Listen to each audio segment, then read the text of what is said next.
And just a quick note for everyone here today, as you've heard Zoom say, I think just now, this meeting is being recorded. And as with our other events, we will later put that on our YouTube channel. And if you haven't checked it out yet, I recommend you do that because most of our past events are available there for your review. So thanks everyone for joining us today for our Cambridge University Social Impact and Sustainability Society event, which Manjari from our society organized today. And I will not be involved much apart from opening and closing at the end. And so we'll go straight to our host today. Manjari, please. Thank you, John. So welcome everyone to this exciting discussion on engaging consumers in sustainable choices and closing the value action gap. So I'm Manjari Gupta, currently pursuing the MSc in Entrepreneurship at Judge Business School, University of Cambridge. I'm also the founder at CISL, a behavior change platform on sustainability. So it is an absolute privilege to introduce our distinguished speaker today, true pioneer and leader in the world of sustainability. We are incredibly honored to have with us Karen Hamilton. About Karen, yep. So Karen brings over 30 years of unparalleled leadership experience in sustainability, innovation, and business. Most recently serving as Unilever's Global VP of Sustainability. She is deeply passionate about helping leaders integrate sustainability into core strategy and culture to drive meaningful change. During her tenure at Unilever, Karen spearheaded their groundbreaking sustainable living plan, demonstrating the compelling business case for sustainability by driving growth and trust while reducing risk and cost. She was renowned for embedding sustainability as the way we do things around here across all functions and markets. Under her leadership, Unilever achieved remarkable milestones, including moving to 67% sustainably sourced agricultural material and 100% renewable electricity, with their sustainable living brands growing twice as fast as the rest of the portfolio. So, beyond Unilever, Karen continues to shape the future of sustainable business as a senior associate of the Cambridge Institute of Sustainability Leadership and a sustainability sector advisor for LBS, London Business School.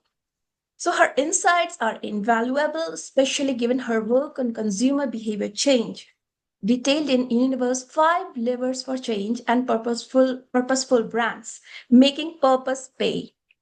So please join me in giving a very warm welcome to Karen Hamilton. Over to you, Karen. Thank you very much, Manjari, for that introduction. And I'm really delighted to be speaking to the Cambridge University Society for Social Impact and Sustainability today. Thank you very much for inviting me.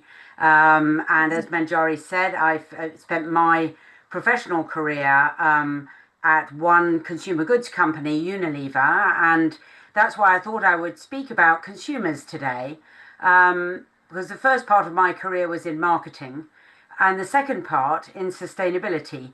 Now I've left Unilever about 18 months ago, and amongst other things, I'm a senior associate at the University of Cambridge's Institute for Sustainability Leadership.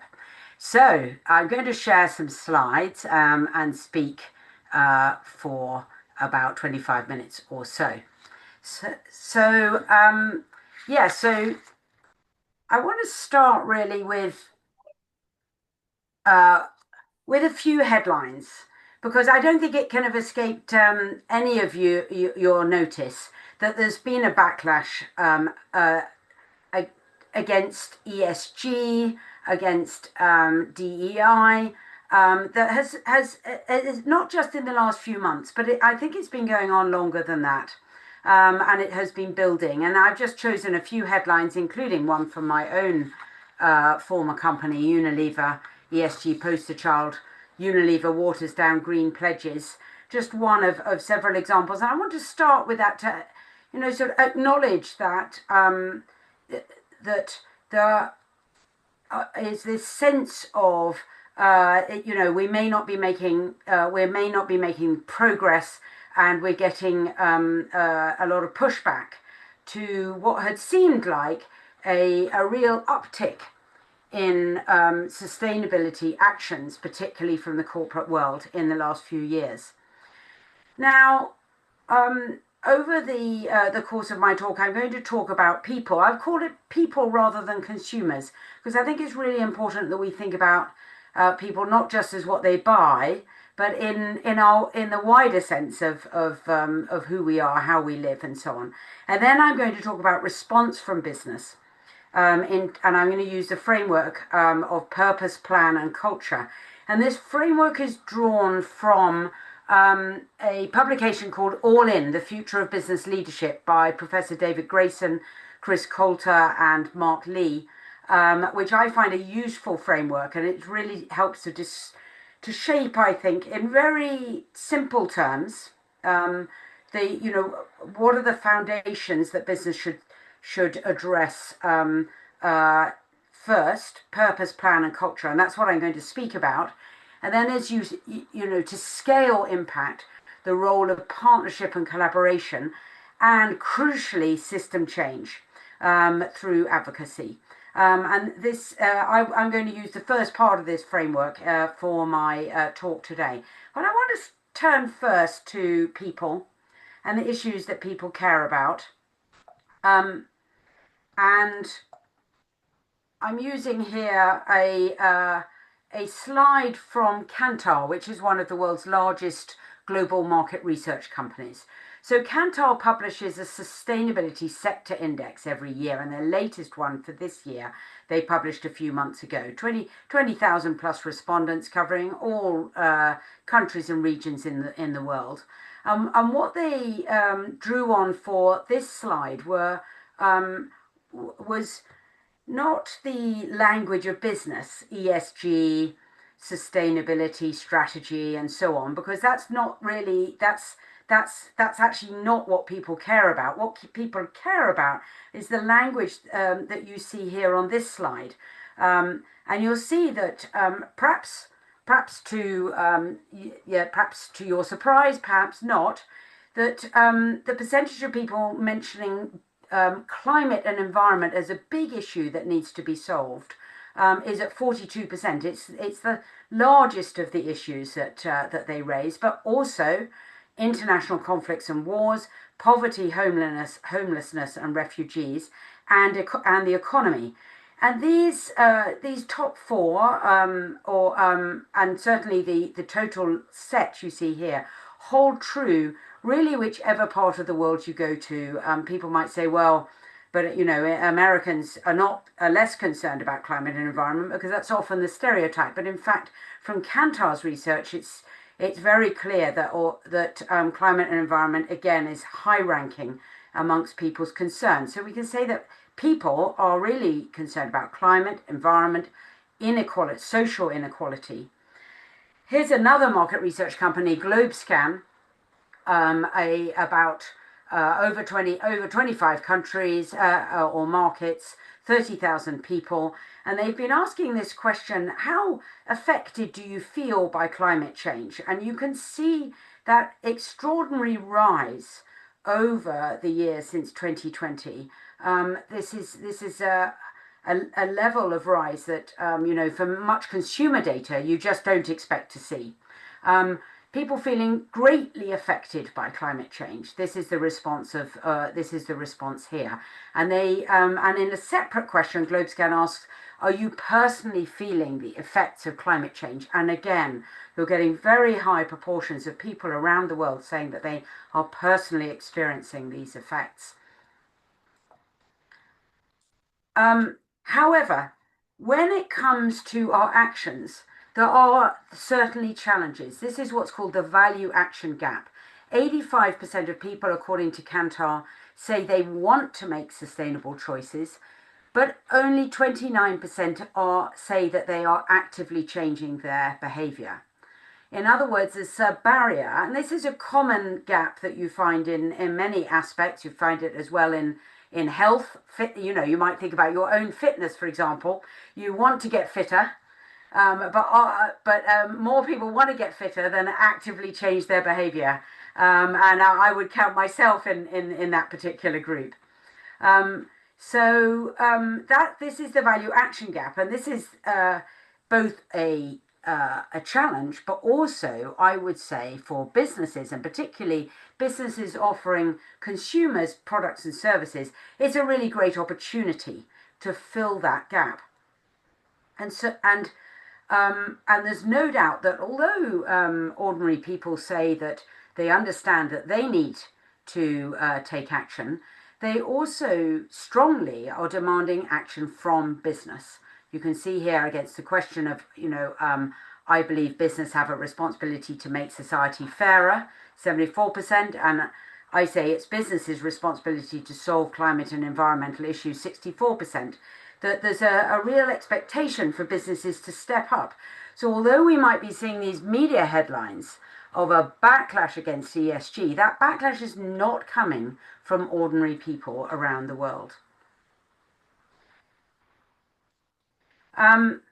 Now, that's why I want to turn for the rest of my presentation to talk about the experience I have of businesses taking action. And of course, I'm going to lean particularly on my own personal experience of Unilever, but I will share some reflections on other businesses as well. And so I'm going to talk about purpose, then plan, and then culture. So purpose, why your business exists. I'm starting actually with Lego, because I think that their purpose to inspire and develop the builders of tomorrow is very powerful. Why is it so powerful? Well, it really is anchored in the product that they offered, which is about building. Building with Lego sets for young people today who are going to be the builders of society tomorrow in whatever role they take on. And they're able to actually take this purpose and turn it into action. They've reached over 2 million children, not through their products, but through active engagement on their programs around building the builders of tomorrow, or inspiring the builders of tomorrow. And over the last decade, their business has done very well. It has tripled in size between 2013 and 2023, which I think is a strong sign of a healthy business, but also one which is driven by its North Star, its purpose. Now, for Unilever, I had the experience of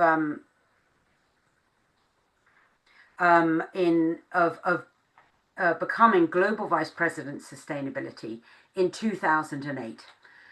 And I was obviously very excited by that opportunity to lead change. My particular brief in Unilever was to drive change around our products and our brands. However, what I think I hadn't quite realized, even though I'd been part of the company by then for many years, was quite what a difficult business situation the company was in back in 2008. Its share price hadn't grown for over a decade. And it was even thinking of exiting large businesses like Germany, for example, which is a large business for a consumer goods company. Now, into the company, the board brought in a new CEO, the company's first CEO from outside, to turn the business around. His name was Paul Polman. And it became clear fairly early on that Paul Polman was interested in leveraging in sustainability being part of that turnaround. And so by 2010, a number of changes have been brought into being together with Unilever's senior leadership. A new strategy and a new purpose, make sustainable living commonplace, drawn from the purpose of Unilever's original founder, William Lever, back 100 years earlier in Victorian England, who had a purpose to make cleanliness commonplace at a time when hygiene was a big challenge and infectious disease was rife. a new vision to grow the business while reducing the environmental footprint of the company, not just in its own factories, laboratories, and offices, but across the value chain, and to increase the positive social impact of the business through some of the brands of Unilever, which offer real health and well-being benefits, and through the way it could engage with the livelihoods of people in its supply chain. And off the back of that, I created together with the company the Unilever Sustainable Living Plan, a 10-year blueprint for how we would deliver on that vision, with 50 plus time-bound targets to be delivered by 2020. And these elements proved to be a very dynamic driver, particularly of bringing the outside into the company. In a company that is in a challenging business situation often looks inward. And sustainability is a very powerful way to shift the dynamic of the company to look outward at what are the big trends that are shaping the business, which is so important. Now, alongside launching that new purpose, strategy, vision, and sustainability plan, the CEO announced to investors at that time that he was going to stop quarterly guidance. And so you can see from this particular headline that didn't go down too well with investors at the, right then, and the share price in fact dropped further, which was probably not what the board was looking for at that particular moment. But what was so powerful about this message was that it was sending signals of change inside the company to the leaders of the company to say, you need to deliver for the short term, but also for the long term. And as you'll know, if you want to drive social impact and sustainability, you really need to be looking at the long-term risks and opportunities for the business, as well as what are the short-term ones that you can grasp.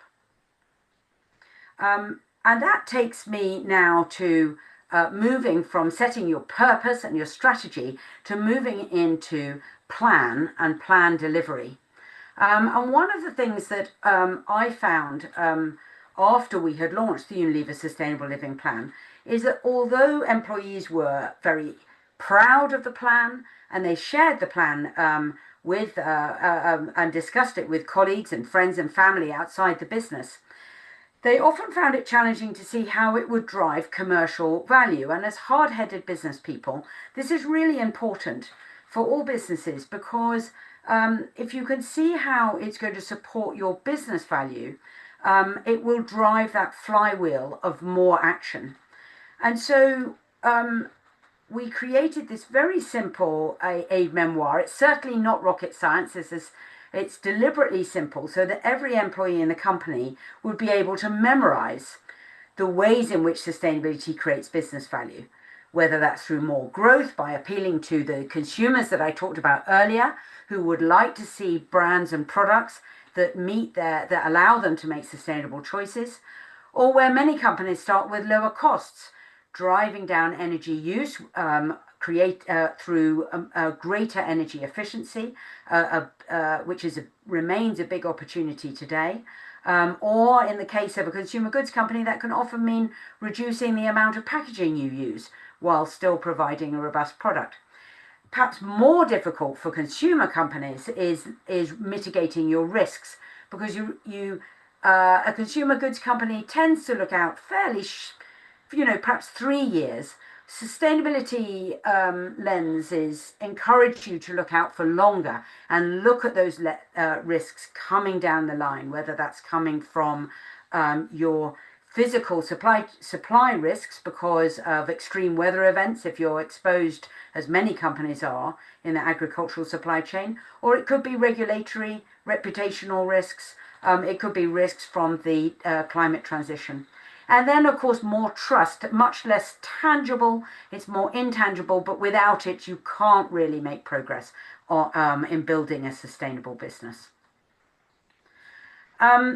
Now, this is a very simple way again of how you can apply that lens of sustainable business value to building business strategy, starting with your big macro trends, whether that's the rise of AI and the digital transformation, the material impacts you have on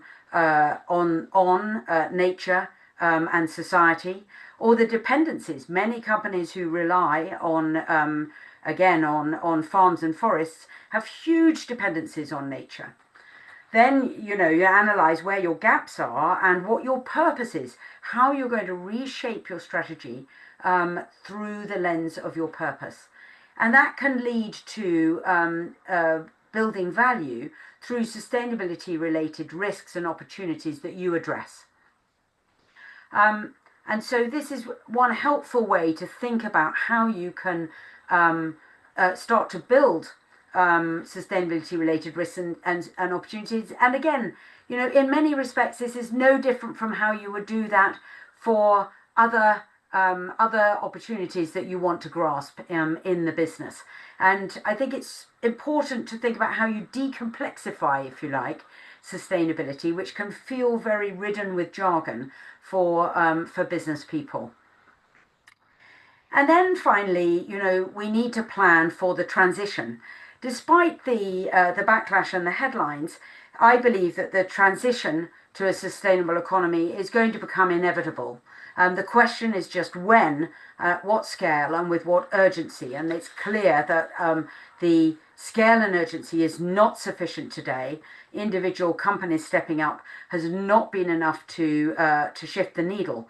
But having said that, if we look, for example, at the pace at which solar energy is transforming, and we've seen a 90% reduction in solar energy costs over the last decade, or at the shifts in the market share of EVs, which perhaps 15 years ago people would have smiled at and laughed and said, well, yes, but that's never going to take off, is it?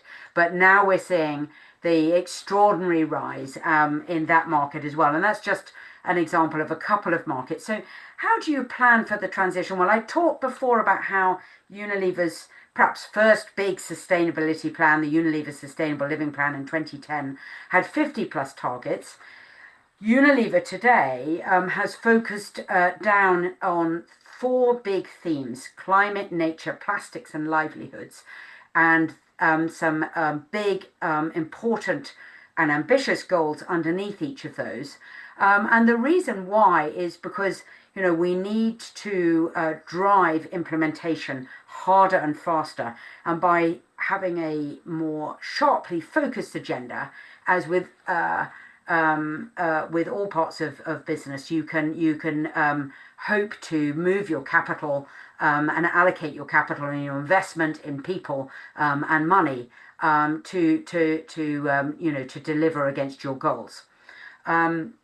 Climate transition action plans is an important part of that, and I was privileged to be a part of creating Unilever's last climate transition action plan, which was put to the vote with investors in the AGM last year, and got a vote share of over 95% plus of those who voted supported the climate transition action plan. And having a transition action plan is a really important step for companies. And I have, in my 15 years in working in this space, I'm seeing the difference that can make in terms of concreteness. So in the bottom right hand corner, you might not be able to read the detail. You can search later for Unilever's one, but you can see there 10 very explicit actions. And those 10 actions should drive Unilever's near-term goal across the supply chain to deliver a radical reduction in emissions. And so being able to take a large company like Unilever and narrow down to 10 actions is an important I think sort of demonstrates one of the importance and usefulnesses of planning for the transition. Just one last point on planning and the business case in particular. One of the barriers I think many of us find in business is that not all the business cases that incorporate sustainability stack up that well. Often it's quite helpful to lift up to the kind of the bigger strategic level. And this is one of the ways that I found it helpful to think about it is, in Unilever, we saved a lot of money through lightweighting packaging. That meant thinning the walls of our plastic bottles, changing the amount of packaging materials we used. And that went to the bottom line, always reinvested back in the business. At the same time, to drive a circular economy of plastic, which is essential, we need to really scale up the use of recycled plastic, which is in a quite nascent stage as an industry and quite vulnerable to to the investments by big companies and sustained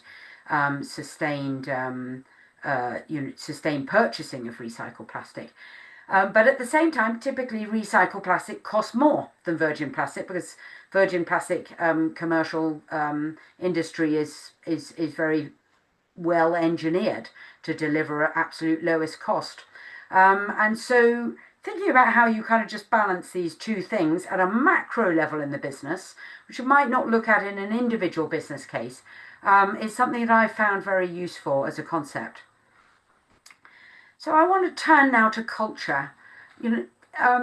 Actually shifting the culture is one of the most important things that you can do, and it's really about how do we do things around here? Do we do things in a way where we're making decisions with sustainability in mind, and particularly in a VUCA world, a volatile, uncertain, complex, and ambiguous world, and I found that you can have a whole set of people who are early adopters, and that there are certain mechanisms that can incentivize and encourage those early adopters who are just waiting for the train to come in. But with all change programs, whether that's a digital transformation or that's around sustainability, you get a squeezed middle group, and that squeezed middle find it very difficult to make change, and it's very challenging for them because they have the responsibility for delivering the daily results, the monthly, quarterly, and annual delivery of the top line and bottom line margins. And at the same time, they're being asked by the leaders of the company to implement these massive shifts to strategy. And it can feel like one more thing to do. Now, I think there are different approaches with different employees, if you like. I think for those who are enthusiastic, then engaging and empowering are very important incentives and drivers, if you like. When we created our new sustainability plan in 2020, the approach we took was very different. We had a much more mature, if you like, employee audience. And so we asked every employee if they would like to take part in telling us, how would you shape Unilever's Sustainable Living Plan beyond 2020? And 40,000 employees took part. We also had awards, as many companies do. And then finally, we created a rather special engagement which was led by HR, which was open to every employee to find their personal purpose in life. And the rationale behind this for the company was that the world of work is changing. It's going to change dramatically with AI, and it really helps you to drive your own career if you can start with what motivates you. And if that ladders up to the company purpose, all the better. And in fact, 60,000 employees took part in this over the course of 3 or 4 years, which is an extraordinary number, about 40% or so of the employee base. And those who did take part reported that they were more engaged with the company. A more engaged workforce is more productive. And that they were prepared to go the extra mile. So interesting co-benefits, if you like, from that. But for that squeezed middle, you're really looking at how can sustainability drive the top line. And for that, innovation is really the lifeblood of a consumer goods company. Unilever touches 3.5 billion people a day who are using its products. From across the world, with sales operations virtually every company in the world. And so innovating existing products to make them more sustainable is one of the levers to drive the success, to drive the cultural change. Now, I've got two products here. One was successful and one was not successful, and I'll talk briefly about why. So Skip, or Omo, or Surf Excel as it's known, or Persil in the UK, it's called different names in different countries, introduced this new product. It's the little laundry pods that you throw in the back of the washing machine, and they offer impeccable cleaning, better cleaning than before, and they do so with active products which are drawn from nature and are biodegradable, and they move from a plastic box to a plastic-free cardboard box, as you can see there. The second example is Cif, a cleaning spray for your home, and Cif offered a very small eco refill which has a 10 times concentrated set of ingredients inside. When you finish the bottle, you can pour in the eco refill, fill the rest with water, shake and start again, therefore using the main bottle many times as you use eco refills. And 75% less plastic, as you can see from this. Now, the first was successful and the second was not successful. And what can go wrong with green innovation is that it can be more expensive. So the Cif Eco Refill was not really cheaper than simply buying the big bottle. It can be less effective. Both of these examples were actually effective in the first place. But what was interesting about Skip was it offered me a better benefit because actually it was offering better cleaning than before. It could be inconvenient, too much hassle, and the Cif Eco Refill was just a little bit too much hassle for people. What I found time again, and we validated at Unilever through research, was that consumers really want it all. They want great functionality and quality. They want good value for money. They want convenience, and they want sustainability. And as you can see from that consumer value action gap that I shared at the beginning, they want sustainability as well as the benefits that they're getting today. Now, innovating your existing products isn't the only opportunity. An exciting opportunity is to make markets, to expand into new sectors. And the plant-based market is one that's been particularly growing. The non-dairy ice cream from Ben & Jerry's and from Magnum and Cornetto has been a big opportunity for Unilever. Vegan mayonnaise, mayo from Hellmann's, another. And then, of course, plant-based meats. The plant-based meat and dairy sector, I think, is a really important, exciting one to watch. Of course, meat and dairy contribute significantly to climate emissions, something like 14% or so of greenhouse gas emissions. On the other hand, almost 70% of consumers are saying that they would like to eat more plant-based food. So there's a real opportunity there. And the plant-based meat market alone is now worth about 10 billion. It's having its ups and downs. And that's particularly perhaps because, a number of players piled in without the products really delivering on the quality. Does it taste good? Does it live up to my expectations? So back to that, consumers want it all.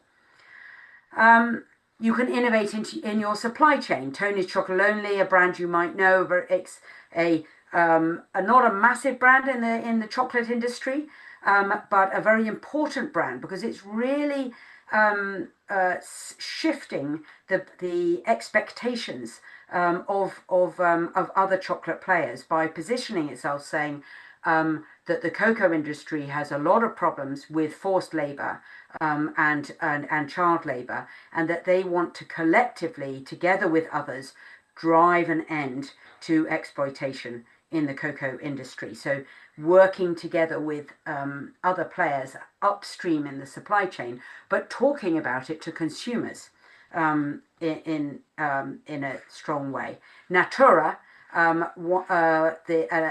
large South American beauty and cosmetics brand, but also global, has launched the Amazon Green Venturi. And this is an exciting change in the supply chain, where we very often, when we think about the Amazon rainforest, think about deforestation. What Natura is trying to do is to provide an opportunity for local communities living in the Amazon to sell the natural ingredients of the Amazon to Natura to be used in their beauty products. And the Green Venturi has been created through a combination of AI and drones mapping millions of hectares of the Amazonian rainforest to identify where the local communities can best find products like Brazil nuts, so that they can have a continuing income through continuing the health of the rainforest. So I think some really exciting innovations here. And then finally, how do you transform the business model? How do you make that business model circular? And there's some real change happening in this place in the secondhand clothes business, in tech, in the refurbed tech business, back market being a big company there, and in the furniture business, and IKEA has started to really build that. And if we look at secondhand fashion for a moment, extraordinary stat that blows my mind a bit. There's enough clothes in the world today to clothe the next 6 generations of people. And so the secondhand clothes business is such an important business for creating a circular economy of clothes, so that fashion goes round in a loop. And there's some signs of success. It's the fashion market in secondhand clothes has grown from 30 billion in 2020 to 100 billion today. It could be, according to McKinsey, about 10% of the global market in terms of market share. Not all businesses are making money though yet. Vinted has now posted profits, but it's really one to watch, or indeed to join if you're looking for a career. So some final thoughts. People all over the world are really concerned about big issues in social impact and sustainability, and they're looking to business to make a change. And that action by business is crucial in innovating and shaping markets and transforming business models, as well as in spaces like advocating for the right policy to level the playing field so that all businesses take action in the right ways. And we can talk about this some more, I believe that sustainability is part of any career trajectory today, and that it's an essential component of future careers. And I put this picture on this side of this rope bridge. I've been on a few rope bridges when I've been hiking, and I found them pretty terrifying, because it can be sustainability can be a big challenge. It can be an area of issues and conflicts, but it requires a kind of a steady eye and a resilient mindset to cross that road bridge, and I believe we can all do it together. Thank you very much. Thank you, Karen. Thank you so much. That was a very thoughtful presentation. In fact, it seemed like a story with challenges and also the solution. Very interesting insights about the vegan products and the secondhand market, how it is booming, and how it aligns with the parameters of convenience and price. So you also mentioned about Paul Mann, and I'm sure he has a big fan following here in our audience, including me. So thanks to you for driving things behind the scenes. So you also mentioned about middle managers, and in fact, most of the participants in my final year thesis were the middle management, and so definitely very valuable. And after hearing you on their relevance in moving the needle. So you have given us a lot to think about, especially how sustainability is becoming a central theme to all kind of job functions. So going back to your journey, Karen, could you share what truly motivated you to pursue a sustainability career path, and perhaps some of the key hurdles you faced along the way that helped shape your approach? Yes. So I think I've always been interested in some aspects of sustainability, even when I first started my career. But there weren't kind of many opportunities in the business back then and in marketing to kind of apply it. And actually, I didn't really seek out those opportunities, I have to say, either. And it wasn't until much later in my career, as I say, in 2008, after a couple of decades in marketing, that I decided that I was actually looking personally for a new challenge, and that I wanted to, try something new. And I started to explore, what was on offer within Unilever, a company that I love, and where I felt there was, so many strengths to it. And I was just very fortunate in that a role came up, which was a kind of blank sheet of paper at that time. As I said, it was called Vice President Sustainability, but it didn't have much of a kind of a clear definition of what was required. But the team had been working on the nutritional profile of the company's food products, and there was a team that existed, and they had also been working on doing an environmental footprint across the life cycle of Unilever's products in greenhouse gases, water and waste, which was very groundbreaking back in 2008. And that I then led that team, and that led to us then creating Unilever's first big sustainability plan, this Unilever Sustainable Living Plan. And at that point, I really realized that, once my eyes had been opened to some of the issues and challenges that we face in society, that I couldn't go back. And I felt an enormous sense of kind of new purpose myself and new energy, which meant that I stayed in sustainability and in Unilever for the next 15 years. And, had some completely, really amazing experiences.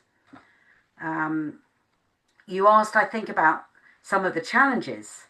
And perhaps one of the biggest challenges is, remember, my roots are in marketing. And Unilever is a consumer goods company, and so marketing is absolutely crucial. It's the marketing of the brands is crucial to the company's success. But we found when we were doing our employee surveys, when we asked a question each year about, well, how do you apply the Unilever Sustainable Living Plan to your daily work, we found that marketing colleagues often answered that they were finding it difficult.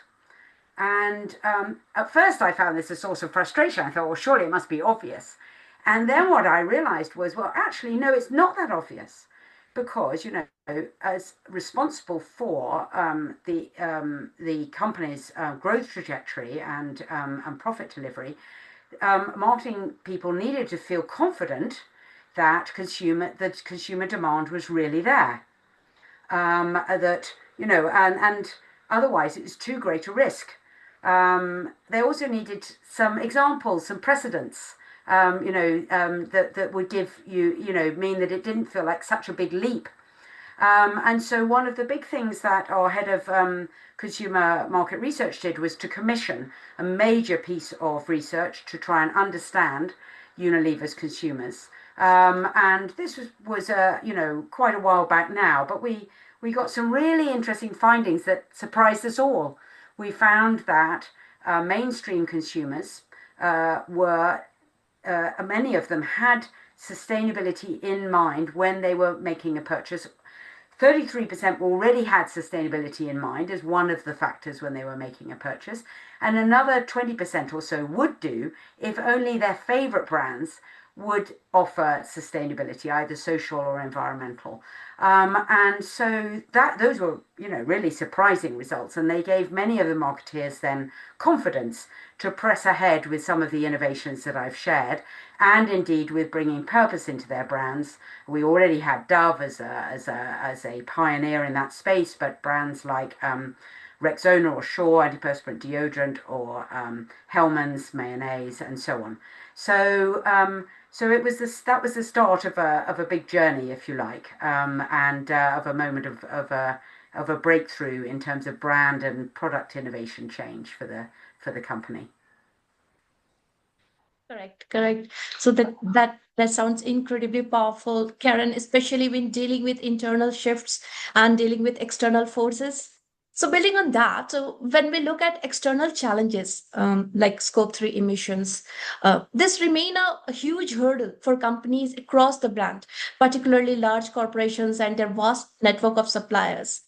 So, from your perspective, do you think this is primarily a technical or data problem, or do you consider there to be a deeper behavioral aspect which affects this decision making framework and adoption of sustainable practices? That's a quite nuanced question, actually, because there's no doubt that many companies are looking to address their Scope 3 challenges. Some are doing it very well. So Scope 3, Scope 1 and 2, looking at, your own operations. Scope 3, taking responsibility for your value chain, in particular, your supply chain. Now, data is a challenge. And every company kind of needs some data to get started. You need a baseline that you can measure yourself against, but it can also be something of if you like, a psychological barrier, because Scope 3 data, the data around your supply chain, is inevitably more uncertain than measuring the electricity that you use in your factories, for example, or that you secure for your offices. And so it is, it's more prone to challenge, if you like. However, I think here, perfect can be the enemy of the good. It's more important to be roughly right and to then understand where your material impacts are than to be precisely right. So with that in mind, yes, you need data, but you also need a number of other things. I mean, I think the first is, the leadership mindset. A leadership approach which says that we are going to play our part in the transition pathway, and that it's essential that we plan for driving down our own emissions and for grasping the opportunities, managing the risks, preparing for the changes that are going to take place that we don't yet know about, as well as the ones that we can already predict. And that requires a shift in mindset, because typically businesses focus on the competitive drive. But when it comes to sustainability in general, and in particular addressing climate challenges, you also need to think in terms of, if you like, the externalized factor. The fact that we have been relying on nature to give us what we need, and to to carry the carbon that we're emitting in the atmosphere without any kind of without any negative impacts. And we know for sure, that nature is now, calling in the bills. We're sitting here today in a sweltering heat wave, which is cutting across Europe. And that's just one example of some of the, immediate extreme weather events that we see. So that requires a different leadership mindset. Part of that is collaboration and partnership. So looking for those opportunities for pre-competitive collaboration, or for supporting your suppliers. For most consumer goods companies, your Scope 3 emissions are 98% or so of your total emissions. And so the only way you're going to succeed in driving down those emissions is through partnering with suppliers and with others. Lots of examples of that. There are many companies that are doing exciting work with suppliers. Sodexo, the catering company, is one. Where they've had a lot of real success in driving down their suppliers' emissions through mainly capability building. So, that's that I think would be what I would say. Then finally, of course, technology, which you touched on. Yes, taking building the technology of tomorrow that we're going to need, and collaborating with innovators, is a role that companies need and can play in this area. Exactly. Yeah. So your insights on the mindset change and focus on collaboration resonates deeply with my own research here in India, which we have discussed earlier as well. Yeah, so more specifically in my research, I've found that even with significant corporate investment in training, just traditional training approaches aren't always leading to desired change. In fact, my research has led to a unique India-specific behavior model addressing the levers as like individual aspects or organization policies or the local cultural dimensions. So building on this, I'm excited to be launching a digital tool that moves beyond conventional training approaches. So my own startup, Scamza. So yeah. So with the context, do you see any emerging innovations in employee training or behavior change mechanism, particularly leveraging new technologies like AI? Could you elaborate on what excites you in this space? Sure. Well, look, congratulations on your own startup, Manjuri, and I wish you a lot of Thank you. success with it. And I Thank you, think, Karen.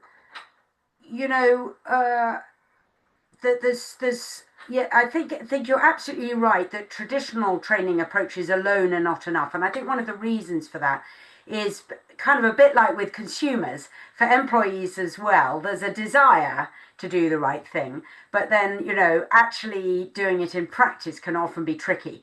And one of the, I suppose, I would say, I'm going to go for something a bit softer than the advances in AI. I do think that the role of individual business managers and leaders in leading in their daily behaviour is so critical. So too often, I've heard the frustration from younger managers. Well, but my line manager doesn't bring sustainability into account in the decisions.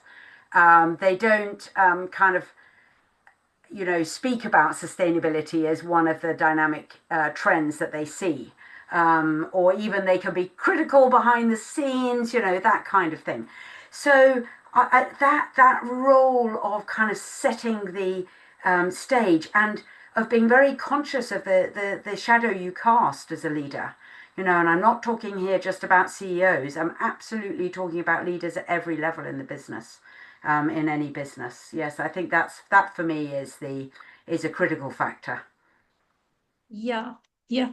So that's really exciting perspective on how technology should navigate cautiously with team dynamics and how it could revolutionize internal engagement.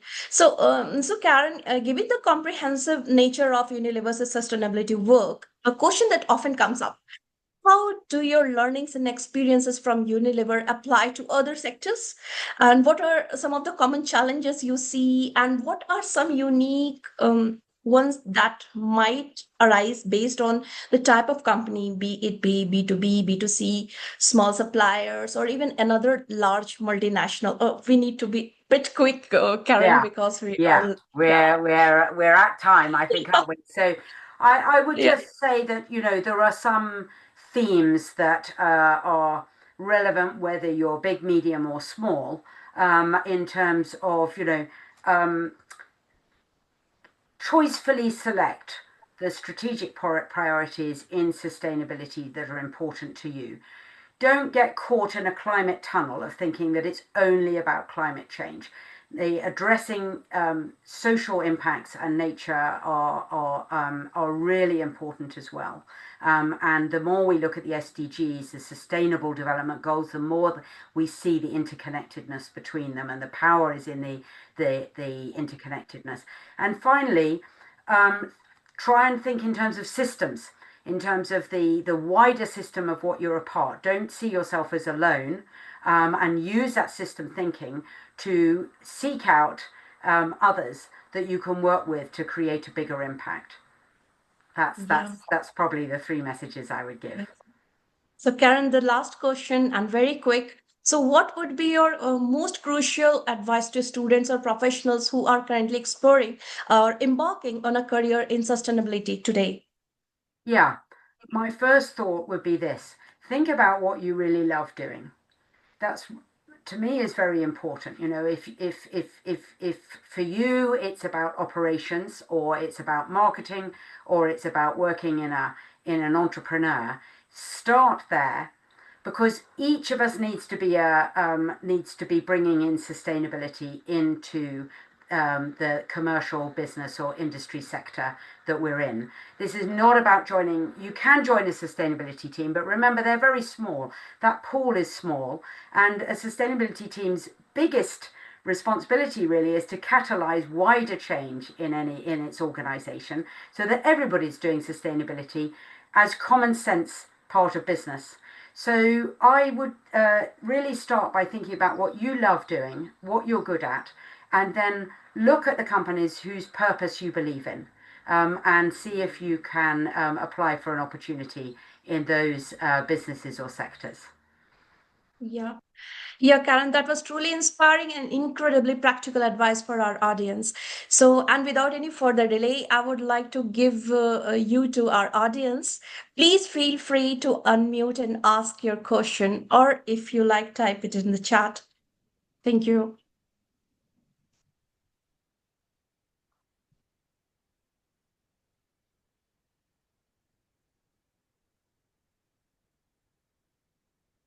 That is, if you still have time, Karen, aware that we are almost at the hour mark. Oh, okay. So probably we can skip on that. Oh, Michael, you have something to say. Yeah.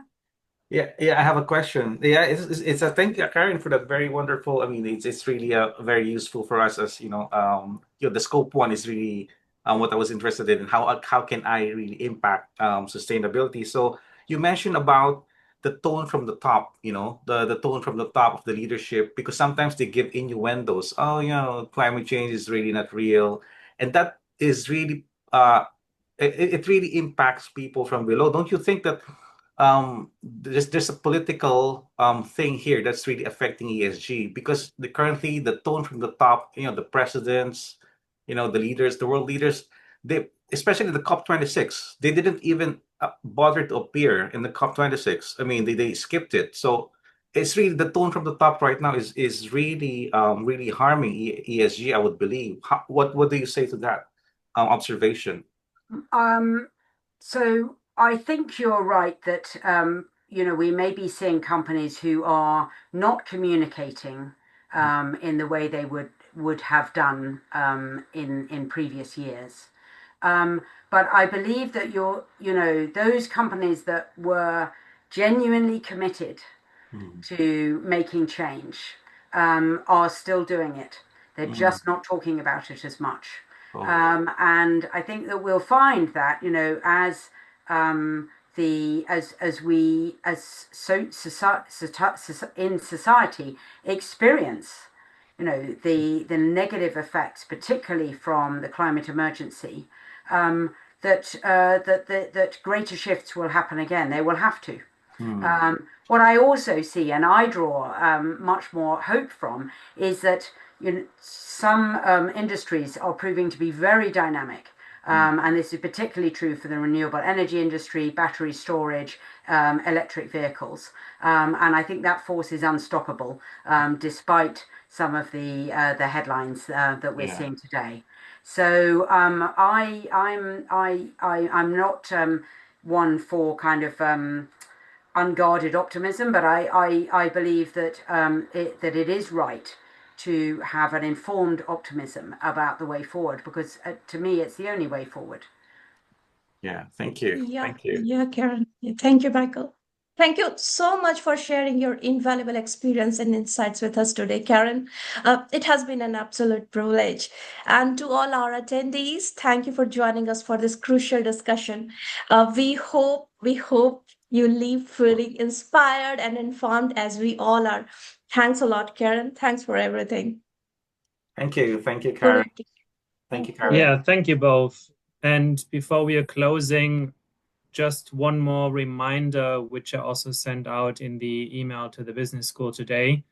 We are recruiting for our 2025-2026 committee, as most of us on the committee are about to finish our programs at Cambridge, and it would be great to have some new joiners, whether that is just as a member or as a committee member. Both is welcome. You do not need a background in sustainability. You do not need to be in a subject related to sustainability. All you need is an interest in it. So if you have that interest, or if you want to learn more first, just send us a message. And our website is also online again, which is cusiss.org.uk. And you can find more details there and links to our LinkedIn, YouTube, and so on. So looking forward to hearing from you if you're interested. And thanks again, Manjari and Karen, for this event today. It was a real Thank you. pleasure. Thank you very much. Thank you, Karen. Thank you. Take care. Bye. Good night. Bye. Bye-bye. Bye-bye. Bye-bye. Bye-bye.